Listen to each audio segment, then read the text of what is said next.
आज प्रसन्नता की बात है कि एक दिन बाद ही ठीक कल 7 तारीख से 16 नवंबर तक भारत की एक सबसे बड़ी 2.0 यानी हम अपने जीवन काल की दूसरी पदयात्रा प्रारंभ कर रहे हैं। 150 करोड़ भारतीयों की 150 किलोमीटर की हिंदू एकता पदयात्रा। ये पदयात्रा सनातन धर्म की विचारक यात्रा है। इस देश को कास्टवाद में खोखला किया है। हम इस देश में राष्ट्रवाद चाहते हैं। हम तलवारों की लड़ाई पर भरोसा नहीं करते, विचारों की लड़ाई पर भरोसा करते हैं। इस देश में सनातनीय परंपरा के मानने वाले जितने लोग हैं, हम उनकी लड़ाई लेकर के, हम उनके विचारों को लेकर के गांव गांव, गली गली, नुक्कड़ नुक्कड़ जाएंगे, हिंदुओं को जगाएंगे, हिंदुओं को एक करेंगे, ताकि आने वाले समय में भारत की जो जनरेशन है, अल्फा बीटा या वर्तमान में जैन जी, वो कास्टवाद के चक्कर में ना पड़कर राष्ट्रवाद के चक्कर में पड़े और भारत हमारा विश्व गुरु बने। इसके लिए ये पदयात्रा है, 150 किलोमीटर की है। कल प्रातःकाल 7 बजे से कात्यायनी माता मंदिर पर मंचीय कार्यक्रम प्रारंभ होगा। इसमें राष्ट्रगान और हनुमान चालीसा के साथ पदयात्रा प्रारंभ होगी। प्रतिदिन 7 शपथ ली जाएंगी। लगभग 40,000 पदयात्री का रजिस्ट्रेशन बागेश्वर धाम पर हो चुका, जो पूरे भारत वर्ष से आ रहे हैं, जगह जगह, कोने कोने, गली गली से आ रहे हैं। 80 करोड़ हिंदू इस देश में रहते हैं। उन सभी हिंदुओं की लड़ाई हम गांव गांव, गली गली में पहुंचकर लड़ रहे हैं। हमारा उद्देश्य एकमात्र है कि इस देश में हिंदू एकता हो, सनातन एकता हो। हम मुसलमानों के खिलाफ नहीं, हिंदुओं के पक्ष में पदयात्रा कर रहे हैं। इस पदयात्रा में हम आपको निवेदन करना चाहें कि कोई भी पदयात्री अस्त्र शस्त्र लेकर न आए। इस पदयात्रा में माताओं की सुरक्षा विशेष रूप से हो। इस पदयात्रा में रहने की, भोजन की व्यवस्था बहुत व्यापक रूप से की जा रही है। जितनी सामर्थ्यता है हमारी, इन 10 दिनों में 9 रातें रुकेंगे, 10 दिनों तक चलेंगे। प्रातः काल हनुमान चालीसा राष्ट्रगान से प्रारंभ होगी। इसके बाद पदयात्रा बढ़ेगी। गांव के लोगों से हम मिलेंगे, उनसे हिंदू एकता के लिए संकल्प दिलवाएंगे। मंचों पर संकल्प दिलवाया जाएगा, रोड पर भी संकल्प दिलवाया जाएगा। इस देश के साधु संत महात्मा और अभिनय जगत के लोग और राजपीठ के लोग, सभी लोग इस पदयात्रा में आ रहे हैं। जो जो हिंदुत्व से प्रेम करते हैं, सनातन से प्रेम करते हैं, तिरंगा से प्रेम करते हैं, वो इस पदयात्रा में आ रहे हैं। कुछ लोग हैं जो तिरंगा में चांद देखना चाहते हैं, हम चांद पर तिरंगा देखना चाहते हैं। इस पदयात्रा में दोपहर के भोजन के समय भी संकल्प होगा। 7 संकल्प लिए जाएंगे।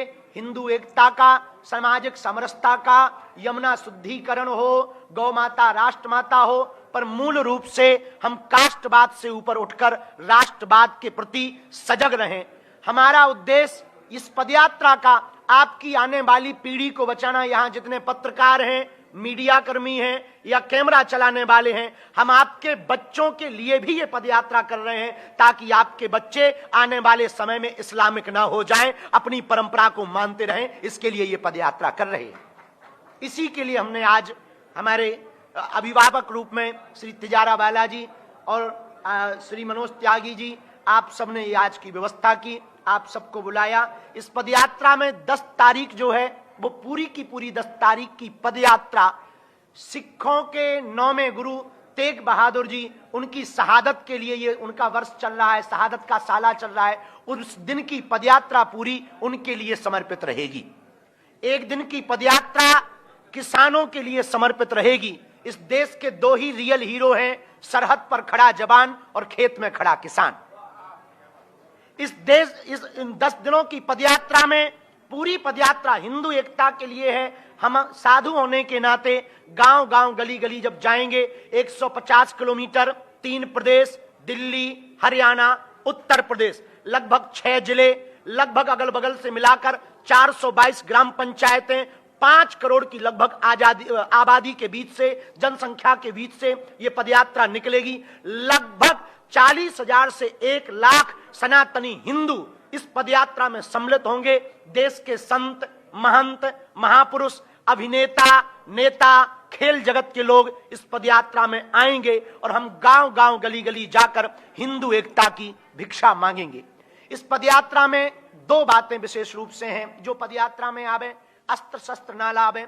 इस पदयात्रा में जो आवे हिंदू एकता पर जोर दें। इस पदयात्रा में जो आवे किसी दूसरे मजहब के खिलाफ अनर्गल टिप्पणियां ना करें, क्योंकि हम ईसाई या मुसलमानों के खिलाफ नहीं, केवल हिंदुओं के पक्ष में हैं। इस पदयात्रा में विशेषतया पूरे देश की हम एक नजर चाहते हैं। आप यदि नहीं आ सकते, लड़ाई हम आपकी कर रहे हैं, आपके लिए कर रहे हैं, आप नहीं आ सकते तो घर बैठकर लाइव संस्कार बागेश्वर धाम यूट्यूब चैनल पर चलेगा, उससे एक एक पोस्ट घर बैठ करके करें, यह भी आपका सहयोग हो सकता है। इस पदयात्रा में कल हर दिन की पदयात्रा प्रातः काल से शुरू होगी, 7 बजे से होगी, सायं 6 बजे हम विराम करेंगे। आगे न किसी पार्टी के लिए है, न किसी पार्टी के पक्ष में है, न किसी के विपक्ष में है, न सरकार से मांग के लिए है, केवल विचारिक क्रांति है, विचारों को जगाने के लिए है। जिस जिस पार्टी में हिंदू है उस पार्टी की ये पदयात्रा है।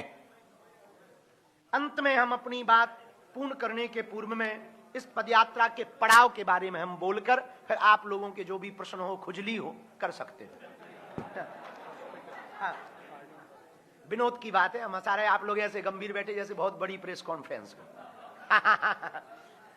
जो पदयात्रा कल से प्रारंभ हो रही, कात्यायनी माता मंदिर छतरपुर से प्रारंभ होगी।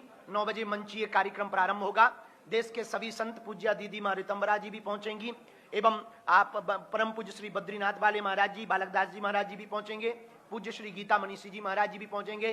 अयोध्या हनुमानगढ़ी के संत पूज्य महंत श्री राजूदास जी महाराज जी भी पहुंचेंगे।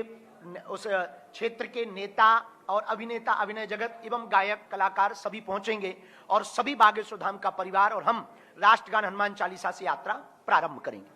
9 बजे से 10 बजे के बीच में सबसे पहले धर्म ध्वज आगे चलेगा, उसके पीछे अखंड नाम संकीर्तन चलेगा, क्योंकि ये अनुष्ठानात्मक है, राजनीतिक नहीं।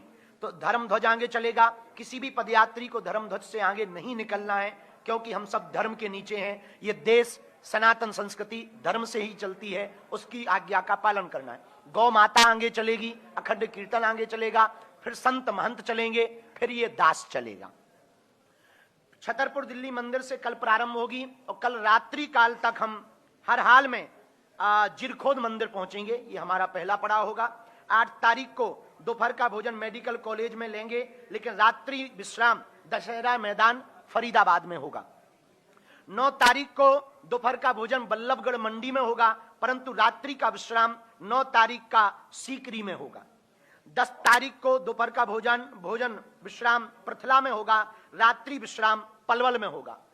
जहां जहां भी विश्राम होगा, दोनों जगह मंचीय कार्यक्रम, सांस्कृतिक कार्यक्रम। सांस्कृतिक कार्यक्रमों में जो हमें अभी तक सूचना मिली, बहुत भारत के प्रसिद्ध गायक विशाल मिश्रा, जुबिन नौटियाल, बी पराग, प्रकाश माली, कन्हैया मित्तल जी और अभिनय जगत के राजपाल यादव, अन्नू अवस्थी जी कानपुर वाले, सभी संत महंत महापुरुष इस पदयात्रा में पहुंच रहे हैं। 10 तारीख को रात्रि विश्राम पलवल में होगा।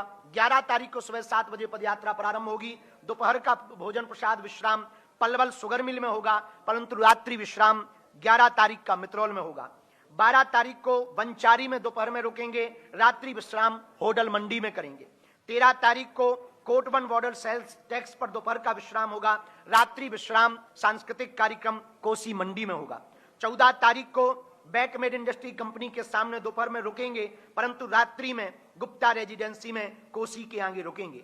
15 तारीख को दोपहर का भोजन विश्राम यादव हरियाणा ढाबा के पास होगा, रात्रि विश्राम वृंदावन पहुंचने के पूर्व राधा गोविंद जी मंदिर में होगा। और 16 तारीख वो होगी जो 10 दिन की यह यात्रा, 150 करोड़ भारतीयों की यात्रा, 150 किलोमीटर की यह पदयात्रा, हिंदुओं की एकता की पदयात्रा, सामाजिक समरसता की पदयात्रा 16 तारीख को राधा गोविंद जी मंदिर से प्रारंभ होगी, छठी कला होते हुए श्री बांके बिहारी लाल जी के चरणों में समर्पित होगी। यमुना से यमुना तक की पदयात्रा है, बालाजी का बांके बिहारी से मिलन की पदयात्रा है, हिंदू से हिंदू एकता की पदयात्रा है, माया और शक्ति की नगरी दिल्ली है, माधव की नगरी वृंदावन है, वहां तक की यह पदयात्रा है।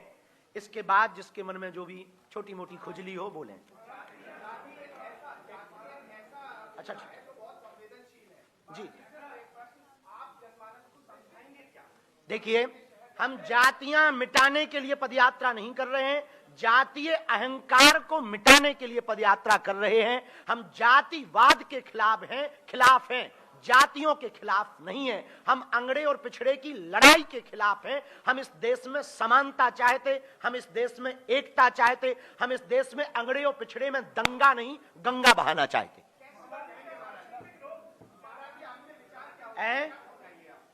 जी, हम सब ईश्वर की संतान हैं, ईश्वर हम सबका एक है, हम सब भारतीय हैं, भारत हमारा है। जब भगवान ने हमको बनाने में एक जैसा खून दिया तो हम आपस में लड़ करके बड़े छोटे बनकर के क्यों मरें? क्यों ना हम भारत के लिए लड़ें, क्यों ना हम सनातन के लिए लड़ें, ताकि भारत हमारा विश्व गुरु बने।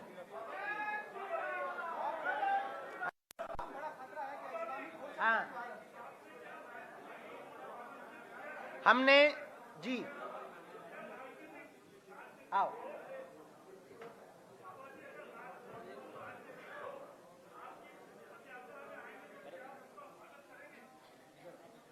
हमने सभी पार्टियों को आमंत्रित किया, पत्र भेजकर किया।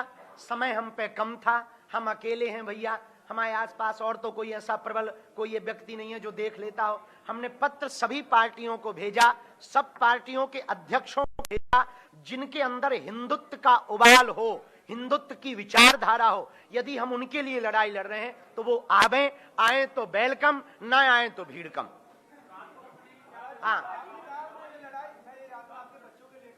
हाँ, इस देश में कुछ लोग गजबाए हिंद के नारे देते, इस देश में कुछ लोग सरतन से जुदा के नारे देते, भारत तेरे टुकड़े होंगे ऐसे नारे देते। 1947 में भारत का एक टुकड़ा पाकिस्तान बना एक विशेष मजहब की मांग पर। जब विशेष मजहब की मांग पर पाकिस्तान बन गया तो शेष बचे हुए हिंदुस्तान को, जहां 80 करोड़ हिंदू रहते हैं, उसे हिंदू राष्ट्र हो जाना चाहिए। ये हम विचारों पर भी चाहते हैं और कागजों पर भी चाहते हैं। एक एक बोलो, थोड़ा आप ऐसे हो जाओ।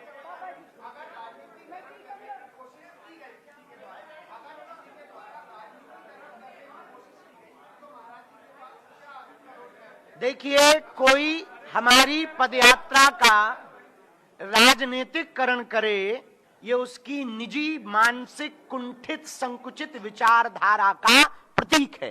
क्योंकि हम किसी एक पार्टी के नहीं, सभी के हैं। साधु किसी एक का नहीं होता, सबका होता है। जैसे सूर्य सबका है, चंद्रमा सबका है, गंगा सबकी है, वैसे ही सनातन सबका है और हम सनातन के। अरे हम तो बिल्कुल करेंगे, हमें क्या दिक्कत है, तुम लेके आ जाओ। एक दो आप लोग भी सामने से कर लो। देखिए, हमने तो पदयात्रा में पत्र भेजा है, धाम की कमेटी के द्वारा भी भेज दिया, एक बालक को भेजा, बाकी मेल कर दिया, जिसमें सभी पार्टियां जो भारत में इस तरफ में बहुत प्रसिद्ध हैं, उन सभी पार्टियों को, चाहे वो सपा हो, बसपा हो, कांग्रेस हो, भाजपा हो, सबको हमने भेजा है। जी, पार्लियामेंट निर्णय ले सकती है, पर जब तक जनता उसको अपनी विचारधारा में नहीं उतारेगी तब तक वह संकल्प पूर्ण नहीं होगा। इसलिए आज तक जितनी पदयात्राएं हुई वो वृंदावन से दिल्ली तक हुई। हम दिल्ली से वृंदावन तक इसलिए जा रहे हैं कि राजपीठ को धर्मपीठ के पास जाना चाहिए, ये हमारा उद्देश्य है।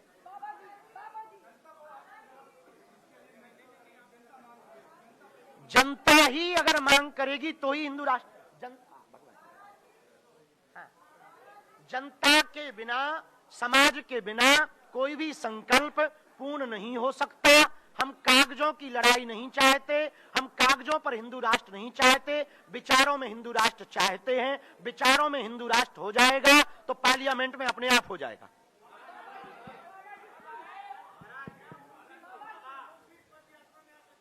सिख परंपरा के पूरा समुदाय आ ही रहा है।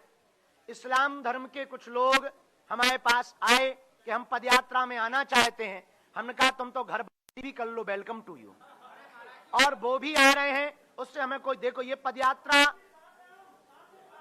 ये है फैज खान, वे कह रहे साथ में है, तो ये पदयात्रा सबकी है, इस्लाम ईसाई सब लोग आ सकें, पर कायदे में आएंगे तो फायदे में रहेंगे। अरे फैज